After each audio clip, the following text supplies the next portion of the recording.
आज तक आपने जितनी भी ज़ॉम्बी मूवीज देखी होंगी उनमें ज़ॉम्बीज सिर्फ इंसानों का शिकार करते थे, लेकिन आज की कहानी उन सब से बिल्कुल अलग है। क्योंकि यहाँ ज़ॉम्बीज सिर्फ सोचते ही नहीं बल्कि आपस में बातें करते हैं, हथियार चलाते हैं, अपनी फैमिली से मोहब्बत करते हैं, अपने साथियों के लिए जान देने तक को तैयार रहते हैं। और सबसे हैरान कर देने वाली बात, इस कहानी में असली विलेन ज़ॉम्बीज नहीं है। कहानी की शुरुआत सन 1940 से होती है। चारों तरफ युद्ध का माहौल बना हुआ था। उसी दौरान कुछ नए लड़कों को आर्मी में भर्ती किया जाता है। सभी पहली बार यूनिफॉर्म पहनकर बहुत खुश थे। तभी उनका सख्त कैप्टन वहाँ पहुँच जाता है। वह सभी को डांटते हुए कहता है कि बाहर असली युद्ध चल रहा है और तुम लोग यहाँ पिकनिक मनाने आए हो। सब तुरंत लाइन में खड़े हो जाते हैं और एक एक करके अपनी फोटो खिंचवा लेते हैं। इसी टीम में दो भाई भी होते हैं। बड़े भाई का नाम जैक और छोटे भाई का नाम बेन था। फोटो खत्म होते ही सभी लड़के चुपके से समुद्र किनारे बने जेटी पर पहुंच जाते हैं। वहाँ पार्क नाम का लड़का कुछ सिक्के लेकर लोगों को एक बोट के अंदर झांकने देता था, जहाँ उसका एक दोस्त अपनी गर्लफ्रेंड के साथ रोमांस कर रहा होता है। पूरी टीम इसे देखकर हंस हंस कर लोटपोट हो रही होती है, लेकिन तभी उनका कैप्टन वहाँ पहुंच जाता है। सभी लड़के इधर उधर भागने लगते हैं। तभी पार्क चालाकी से कैप्टन के ऊपर बड़ा सा जाल फेंक देता है और पूरी टीम वहाँ से भाग निकलती है। हालांकि कैप्टन भी कम तेज नहीं था। वह दूसरी तरफ से घूमकर उनका रास्ता रोक लेता है और फिर सजा के तौर पर सभी से बीच पर लगातार एक्सरसाइज करवाने लगता है। कुछ देर बाद माहौल फिर हल्का हो जाता है। लड़के समुद्र की लहरों में खेलना शुरू कर देते हैं। उधर जैक अपनी गर्लफ्रेंड नैन्सी से मिलने पहुंचता है। नैन्सी मुस्कुराते हुए उसे बताती है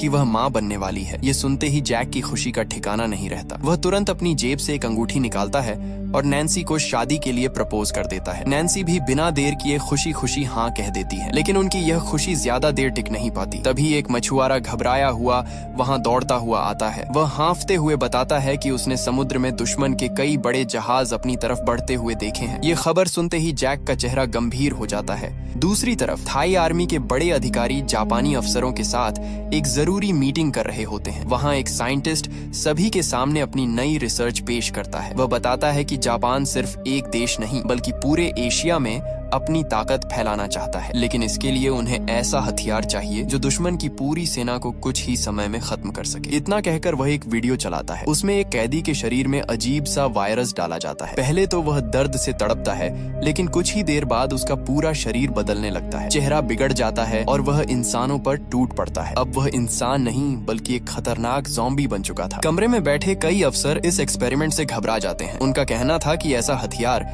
इंसानों के लिए ही सबसे बड़ा खतरा बन सकता है, लेकिन जापानी कमांडर को सिर्फ जीत चाहिए थी। इसलिए वह बिना किसी की बात सुने इस प्रोजेक्ट को आगे बढ़ाने का फैसला कर लेता है। इधर सभी नए सोल्जर्स को तुरंत कैंप में वापस बुला लिया जाता है। हर किसी को हथियार दिए जा रहे थे और युद्ध के लिए तैयार किया जा रहा था, लेकिन बेन के मन में अभी भी डर बैठा हुआ था। उसे लड़ाई से ज्यादा अपनी माँ की चिंता थी, इसलिए वह चुपके से घर भाग जाता है। कुछ देर बाद कैप्टन बेन के घर पहुंच जाता है। उसकी माँ एम्मा दरवाजा खोलती है। कैप्टन कहता है कि देश को इस समय हर जवान की जरूरत है, इसलिए बेन को तुरंत कैंप भेजना होगा। लेकिन एम्मा साफ मना कर देती है। वह कहती है कि उसने पहले ही अपने पति को युद्ध में खो दिया था और अब वह अपने बेटे को भी नहीं खो सकती। इसी दौरान बेन पीछे के दरवाजे से चुपचाप निकल जाता है। जंगल के रास्ते में उसकी मुलाकात जैक से होती है। जैक उसे रोकते हुए कहता है, तुम हर मुश्किल से भागते रहते हो, आखिर कब तक डरकर जीते रहोगे? बेन मुस्कुराकर कहता है, मैं किसी और की लड़ाई में अपनी जान क्यों दूं? मुझे अपनी माँ के साथ चैन से जीना है। जैक कुछ पल चुप रहता है, फिर वह बताता है कि जल्द ही वह पिता बनने वाला है। इसके बाद वह बेन के कंधे पर हाथ रखकर कहता है, बहादुरी का मतलब डर न लगना नहीं होता, बल्कि डर के बावजूद सही फैसला लेना होता है। फैसला तुम्हारा है। इतना कहकर जैक वहाँ से चला जाता है। इधर समुद्र किनारे असली युद्ध शुरू हो चुका था। जापानी सेना चारों तरफ से हमला कर देती है। गोलियों की आवाज पूरे इलाके में गूंजने लगती है। हर तरफ धुआं, धमाके और चीखें सुनाई दे रही थीं। कई थाई सोल्जर्स लड़ते लड़ते वहीं गिर जाते हैं और कुछ ही मिनटों में पूरा किनारा जंग का मैदान बन जाता है। काफी देर सोचने के बाद बेन भी फैसला कर लेता है कि वह भागेगा नहीं। वह वापस अपने साथियों के पास लौट आता है और हथियार उठाकर लड़ाई में शामिल हो जाता है। लेकिन यह उसकी पहली जंग थी। सामने अनुभवी दुश्मन थे और इधर ज्यादातर नए लड़के, इसलिए उनकी टीम जल्दी ही बिखरने लगती है। उसी दौरान समुद्र की लहरों के साथ एक बड़ा लोहे का बॉक्स किनारे आकर रुकता है। किसी का ध्यान उस पर नहीं जाता। कुछ सेकंड बाद बॉक्स अपने आप खुल जाता है और उसके अंदर से एक डरावना ज़ॉम्बी बाहर निकल आता है। उसकी हालत किसी इंसान जैसी बिल्कुल नहीं थी। वह बिना समय गंवाए जंगल की तरफ बढ़ जाता है। उधर बेन और उसके बाकी साथी जान बचाकर जंगल की तरफ भाग रहे होते हैं। तभी अचानक उन्हें अजीब अजीब आवाजें सुनाई देने लगती हैं। अगले ही पल उनकी टीम का एक सोल्जर जोर से चीखता है। जब बाकी लोग उसकी तरफ देखते हैं तो उनके होश उड़ जाते हैं। एक ज़ॉम्बी उसके शरीर को बुरी तरह नोच रहा होता है। सब घबराकर अलग अलग दिशाओं में भागने लगते हैं, लेकिन मामला यही नहीं रुकता। कुछ ही देर में ज़ॉम्बी भाई लोग चारों तरफ से निकल आते हैं। पूरी टीम समझ ही नहीं पा रही थी कि आखिर ये चीजें हैं क्या। भागते भागते बेन का पैर अचानक दलदल में फंस जाता है। वह जितना निकलने की कोशिश करता उतना ही नीचे धंसता जाता है। कुछ ही सेकंड में उसका आधा शरीर दलदल के अंदर चला जाता है। वह जोर जोर से मदद के लिए चिल्लाने लगता है, लेकिन वहाँ उसकी आवाज सुनने वाला कोई नहीं था। तभी अचानक कोई उसका हाथ पकड़ लेता है। बेन को लगता है कि शायद कोई साथी उसे बचाने आया है, लेकिन जैसे ही वह बाहर निकलकर ऊपर देखता है, उसे बचाने वाला इंसान नहीं बल्कि एक भयानक ज़ॉम्बी था। उसके पीछे खड़े बाकी ज़ॉम्बीज भी धीरे धीरे बेन की तरफ बढ़ने लगते हैं। दूसरी तरफ जापानी और थाई अधिकारियों तक खबर पहुंचती है कि दोनों देशों के बीच अस्थायी समझौता हो चुका है। अब खुली लड़ाई रोक दी जाएगी, लेकिन जंगल के अंदर जो हो रहा था उससे कोई भी अनजान था। कुछ समय बाद वो टीम जंगल में भेजी जाती है ताकि लापता सोल्जर्स को ढूंढा जा सके। जंगल के अंदर पहुंचते ही उनका सामना बेहद डरावने मंजर से होता है। पेड़ों से इंसानी हड्डियां लटक रही थीं और जमीन पर जगह जगह खून फैला हुआ था। तभी हवा चलती है और पेड़ों से बंधी हड्डियां आपस में टकराकर आवाज करने लगती हैं। आवाज सुनते ही झाड़ियों के पीछे हलचल होती है। अगले ही पल ज़ॉम्बी भाई लोग अचानक चारों तरफ से निकल आते हैं। सोल्जर्स बिना देर किए गोलियां चलाना शुरू कर देते हैं। काफी देर तक लगातार फायरिंग होती रहती है। जब गोलियां खत्म होने लगती हैं तो सोल्जर्स आगे बढ़कर लाशें देखने जाते हैं, लेकिन हैरानी की बात यह थी कि वहाँ एक भी ज़ॉम्बी नहीं पड़ा था, जैसे सभी हवा में गायब हो गए हों। तभी पीछे से किसी के चीखने की आवाज आती है। सब मुड़कर देखते हैं तो उनके लीडर का आधा सिर गायब था और एक ज़ॉम्बी उसका दिमाग खा रहा होता है। ये नजारा देखते ही बाकी ज़ॉम्बीज भी हमला कर देते हैं। कुछ ही मिनटों में पूरी टीम खत्म हो जाती है। उधर जैक अपने कुछ साथियों के साथ जंगल में बेन को ढूंढ रहा होता है। रास्ते भर उसे जली हुई लाशें, बिखरे हुए हथियार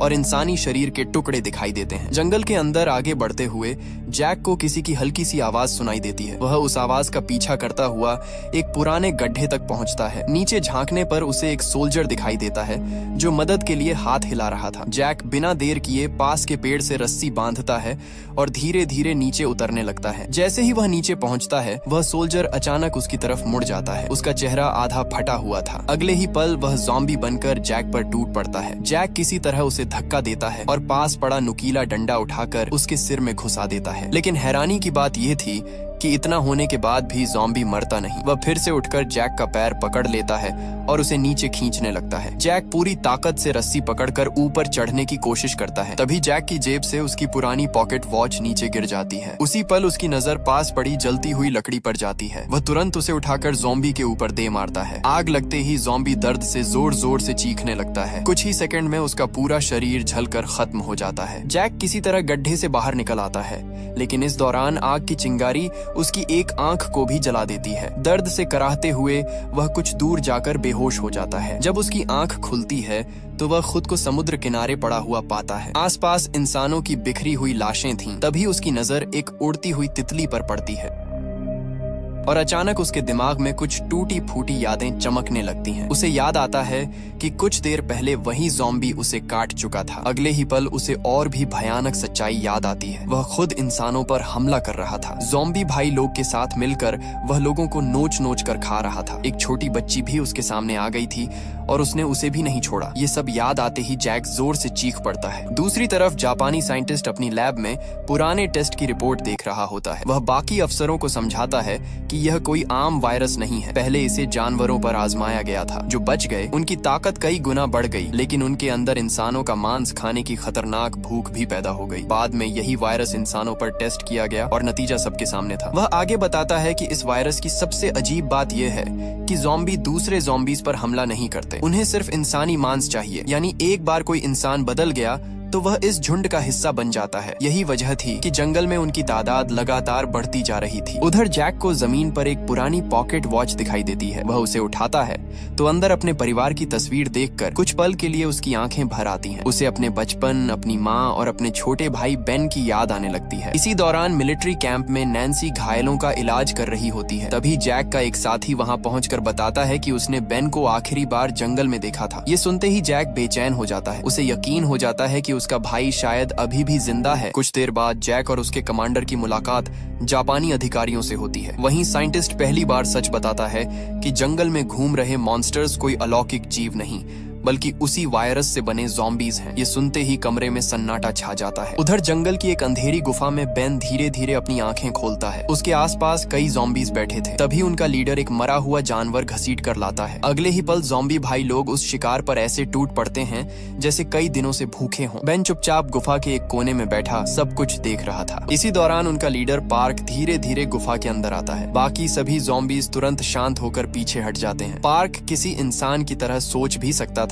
और फैसला भी ले सकता था। पार्क एक कोने में बैठा अपनी पत्नी की पुरानी तस्वीर देख रहा था। उसकी आंखों से आंसू बह रहे थे। पार्क के हाथ में एक पुराना कागज भी था जिस पर उसकी पत्नी की लिखी कुछ लाइनें थीं। वह बार बार उन्हें पढ़ता और फिर तस्वीर को सीने से लगा लेता। यह देखकर बेन को भी अपनी माँ एमा और बड़े भाई जैक की याद आने लगती है। वह अपनी जेब से परिवार की तस्वीर निकालता है और काफी देर तक उसे देखता रहता है। उधर जापानी और थाई सोल्जर्स जंगल में इन ज़ॉम्बीज को ढूंढ रहे होते हैं। उन्हें नहीं पता था कि गुफा के अंदर पूरा झुंड छिपा बैठा है। सभी बहुत सावधानी से आगे बढ़ रहे थे। इसी बीच गुफा के अंदर बैठे एक ज़ॉम्बी की नजर दूर किसी इंसान पर पड़ती है। वह धीरे से गुर्राता है। अगले ही पल ज़ॉम्बी भाई लोग एक साथ खड़े हो जाते हैं। उनकी आंखों में फिर वही खतरनाक भूख दिखाई देने लगती है। उधर जंगल के दूसरी तरफ जापानी और थाई सोल्जर्स मिलकर ज़ॉम्बीज का पता लगाने की कोशिश कर रहे होते हैं। तभी एक सोल्जर बताता है कि उसने कुछ देर पहले एक ज़ॉम्बी को इसी तरफ जाते देखा था। ये सुनते ही पूरी टीम धीरे धीरे उसके पीछे बढ़ने लगती है। इसी बीच पार्क गुफा से बाहर निकलकर नदी के किनारे पहुंचता है। वहां वह काफी देर तक बिल्कुल चुप खड़ा रहता है। अचानक उसे ऐसा महसूस होता है जैसे उसकी पत्नी उसके सामने खड़ी हो। वह उसे मुस्कुराते हुए देख रही थी और वही पुरानी बातें दोहरा रही थी जो वह जिंदा रहते कहा करती थी। अपनी पत्नी की याद आते ही पार्क पूरी तरह टूट जाता है। लेकिन अगले ही पल उसके शरीर में अजीब बदलाव शुरू हो जाता है। उसके शरीर से एक अजीब सा तरल निकलने लगता है और कुछ ही सेकंड में उसका पूरा शरीर आग पकड़ लेता है। बेन यह सब दूर खड़ा अपनी आंखों से देख रहा था। अब उसे समझ आने लगा था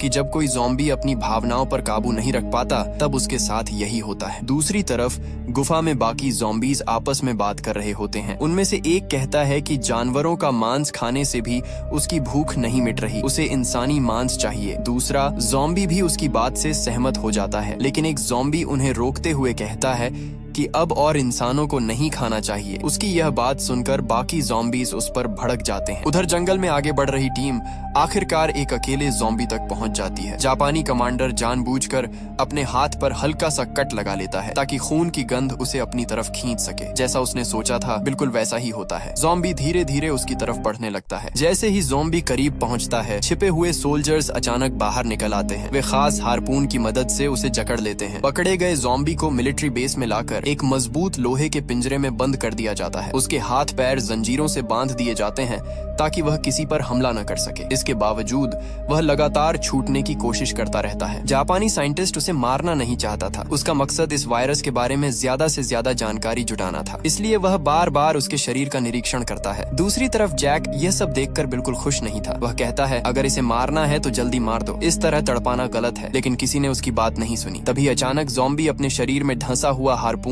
खुद ही बाहर खींच लेता है। अगले ही पल वह पूरे जोर से पिंजरे को हिलाने लगता है। उसकी ताकत देखकर वहां मौजूद सभी सोल्जर्स घबरा जाते हैं और उस पर गोलियां चला देते हैं। गोलियां लगने के बाद भी वह गिरता नहीं बल्कि पहले से ज्यादा गुस्से में गुर्राने लगता है। कुछ देर बाद वहां एक बुजुर्ग आदमी को लाया जाता है। वह आदमी कोई और नहीं बल्कि उसी ज़ॉम्बी का पिता था। दोनों एक दूसरे को देखकर बेचैन हो जाते हैं। मगर तभी जापानी कमांडर बिना एक पल सोचे उस बुजुर्ग के सिर में चाकू घोंप देता है। ये सब अपनी आंखों के सामने देखकर ज़ॉम्बी दर्द से जोर जोर से चीखने लगता है। जैक भी अपना गुस्सा नहीं रोक पाता और कमांडर से भिड़ जाता है, लेकिन उसके साथ ही किसी तरह उसे पीछे खींच लेते हैं। इसके बाद कमांडर पिंजरे के अंदर जहरीली गैस छोड़ देता है। ज़ॉम्बी तड़पते हुए बार बार अपने पिता की तरफ बढ़ने की कोशिश करता है लेकिन बेबस था। दूसरी तरफ जैक का गुस्सा लगातार बढ़ता जा रहा था। आखिर उसके अधिकारी उसे शांत करने के लिए मिशन से ही हटा देते हैं। उधर गुफा में बेन और बाकी ज़ॉम्बी भाई लोग अपने गायब साथी का इंतजार कर रहे होते हैं। काफी देर गुजर जाती है लेकिन वह वापस नहीं लौटता। अब सभी को यकीन होने लगता है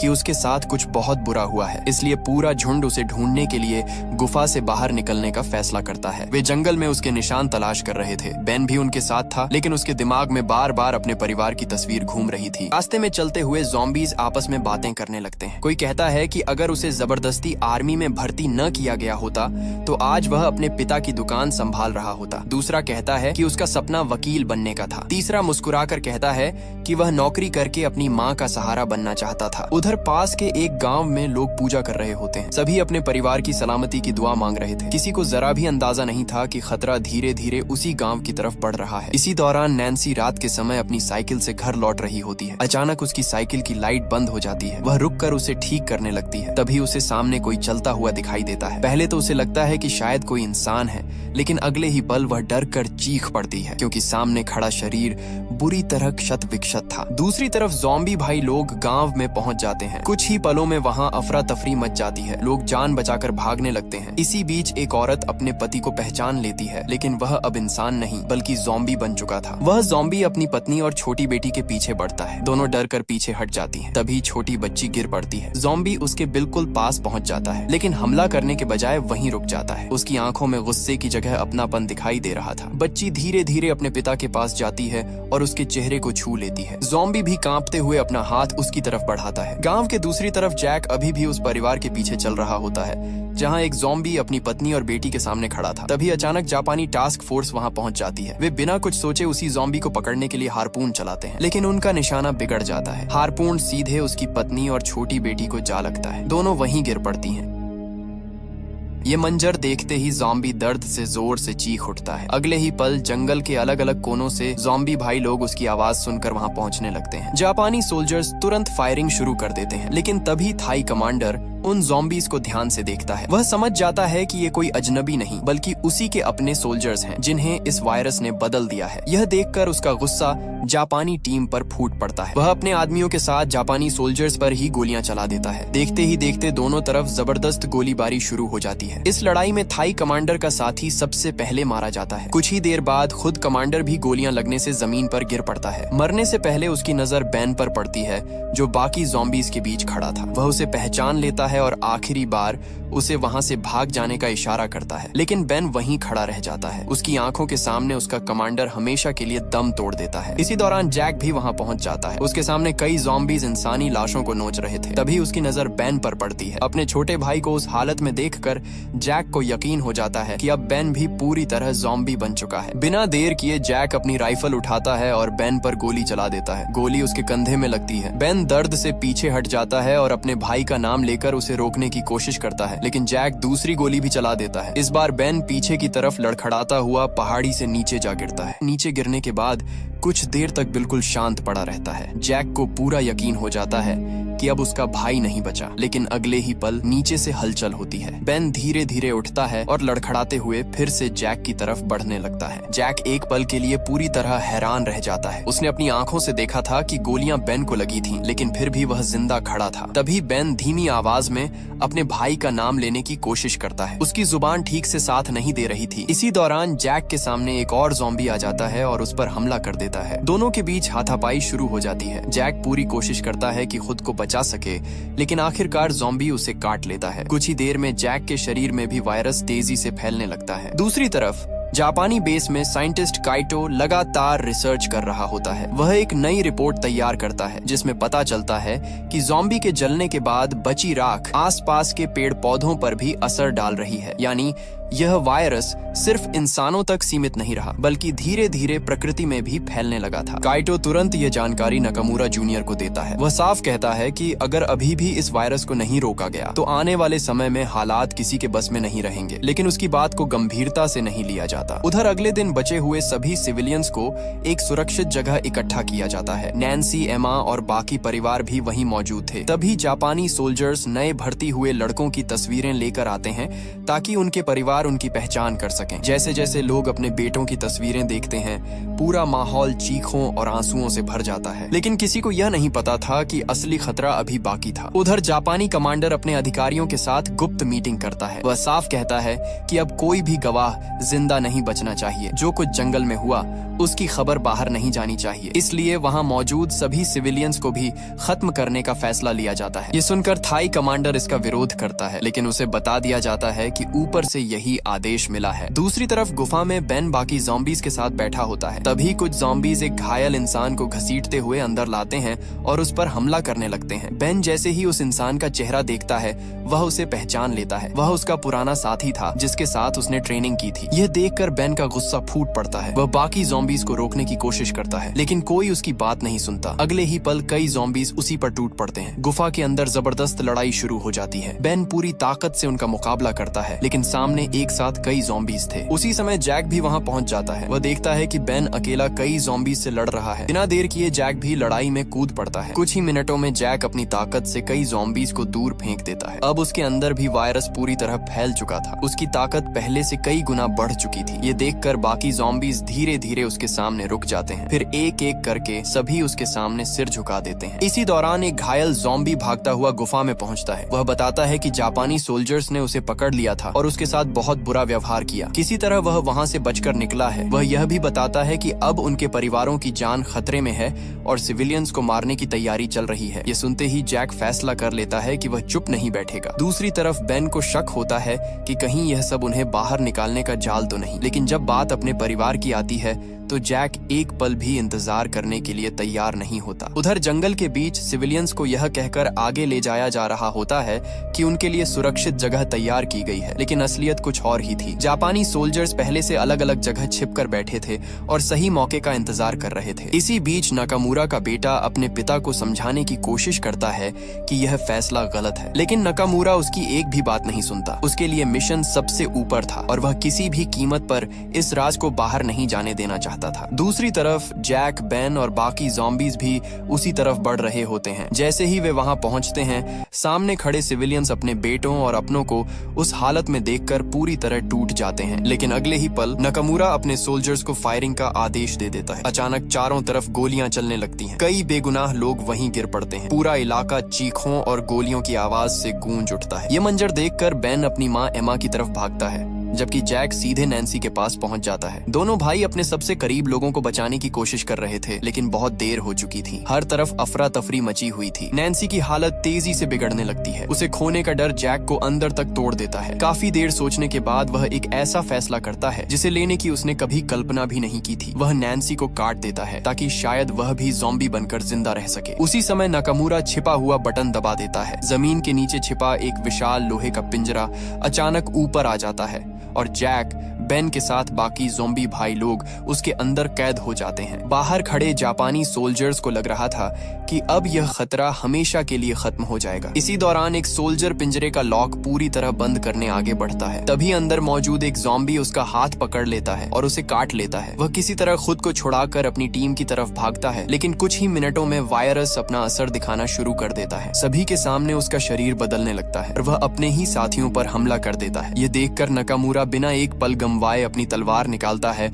और उसका सिर धड़ से अलग कर देता है। इसके बावजूद वहां मौजूद हर सोल्जर के चेहरे पर डर साफ दिखाई दे रहा था। उधर पिंजरे के अंदर जैक पूरी ताकत से लोहे की सलाखों को धक्का देता रहता है। कई बार कोशिश करने के बाद आखिरकार लॉक टूट जाता है। अगले ही पल जैक और बाकी ज़ॉम्बी भाई लोग पिंजरे से बाहर निकल आते हैं। बाहर निकलते ही चारों तरफ अफरा तफरी मच जाती है। ज़ॉम्बीज सीधे जापानी सोल्जर्स पर टूट पड़ते हैं। कई सोल्जर्स वहीं काटे जाते हैं और कुछ ही देर में उनके शरीर में भी वायरस फैलने लगता है। जो कुछ देर पहले इंसान थे अब धीरे धीरे वहीं भी ज़ॉम्बीज में बदलने लगे।